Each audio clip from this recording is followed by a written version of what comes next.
వాక్యాన్ని కాదు.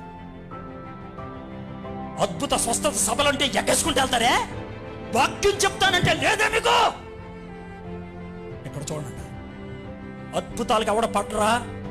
అద్భుతాలు చూడటానికి బాగుంటుంది, తమాషా బాగుంటుంది, చూసి చప్పట్లు కొడతానికి బాగుంటుంది, కానీ గుండెకు గుచ్చుకునేది అద్భుతం కాదు, వాక్యం. వాక్యం. ఆయన ఇస్తున్నటువంటి జవాబు ఏంటి చెప్తా? అందుకతడు మోషేయు ప్రవక్తలు చెప్పిన మాటలు వారు వినని ఎడల మృతుల్లో నుండి ఒకడు లేచినను వారు నమ్మరని అతనితో. చచ్చిపోయిన వాళ్ళ నుంచి ఒకడు లేచినా కూడా నమ్మరు. నువ్వు అనుకుంటావు అద్భుతాలు వస్తే నా జీవితంలో మార్పు వస్తుందని, రాదు. దేవుని మాట అది. కొద్దిసేపు ఉంటుంది అదే. అద్భుతం జరిగిందని సాక్ష్యం చెప్పడానికి బాగుంటుంది. మీలో ఎంతమంది ఇలాగ వాగ్దానం చేయలేదు? ప్రభా నాకు ఉద్యోగమే, నమ్మకంగా ఉంటా.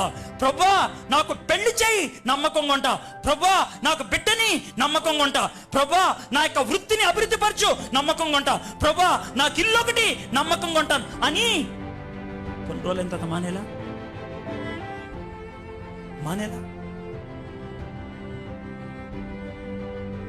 నిలబడేది అద్భుతం కాదు, వాక్యం.